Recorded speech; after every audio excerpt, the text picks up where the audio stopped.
Good morning. मैं योगेंद्र देवलिया आप सभी का स्वागत करता हूं और आज हमारा टॉपिक है कक्षा 10th का पाठ 1 बड़े भाई साहब, जिसके रचयिता हैं मुंशी प्रेमचंद। मुंशी प्रेमचंद हिंदी साहित्य के बहुत जाने माने नाम। उनका यह पाठ है बड़े भाई साहब। देखते हैं आज हमारा जो टॉपिक है वह है गद्य का प्रतिपाद्य।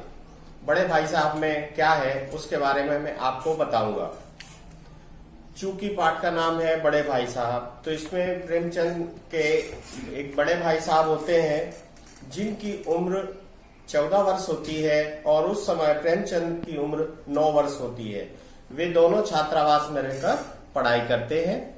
स्वभाव से लेखक के बड़े भाई बड़े अध्ययनशील बनते हैं, परंतु उनका पढ़ने में मन नहीं लगता। दिन रात आंखें फोड़ते रहते हैं, खूब पढ़ने का नाटक करते हैं, मगर नतीजा सिफर होता है।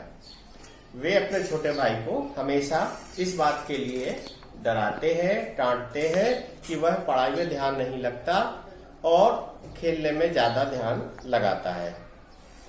तो उनकी डांट खाकर प्रेमचंद पढ़ाई का टाइम टेबल बना लेता है, मगर आगे जाकर उस पर अमल नहीं कर पाता है।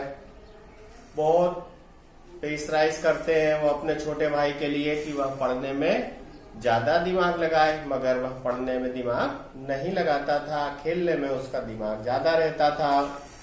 अब कुछ समय बाद जब वार्षिक परीक्षाएं होती है तो उसमें भाई साहब फेल हो जाते हैं और प्रेमचंद पास हो जाता है। इससे भाई साहब को दोहरा सदमा बैठ जाता है।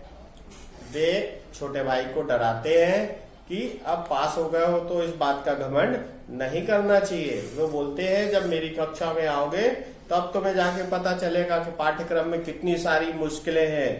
तुमको दांतों पसीना आ जाएगा, ये हो जाएगा, वो हो जाएगा।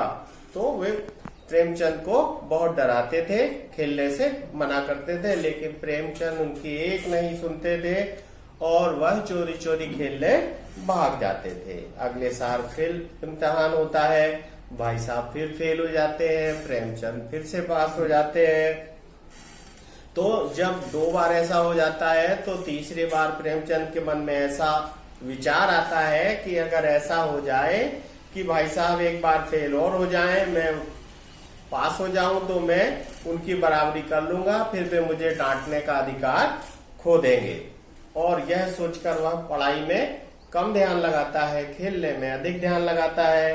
एक दिन क्या होता है कि प्रेमचंद पतंग लूटने के लिए बाहर ग्राउंड में घूमते रहते हैं। अचानक एक पतंग कटती है और ये प्रेमचंद पतंग लूटने के लिए दौड़ते हैं। अचानक उनकी भाई साहब से मुठभेड़ हो जाती है।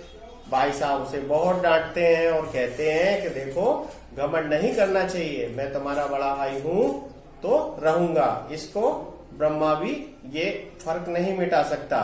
वे उसे डांटते हैं। प्रेमचंद को अपनी गलती का एहसास होता है और वे आगे से ऐसा ना करने की बात मान लेते हैं, आगे से अच्छा पढ़ने लगते हैं। तो ये जो पाठ था यहाँ पर खत्म हो जाता है। इसमें यह बतलाया गया है कि बड़े भाई साहब में और छोटे भाई साहब में क्या नोकझोंक चलती है, वे कैसा करते हैं और वे किस तरीके से पढ़ाई से बचते हैं, किस तरह से खेलने भागते हैं, किस तरह से वे आगे पहुंचते हैं। तो ये पाठ का सार था जिसका टाइटल था बड़े भाई साहब।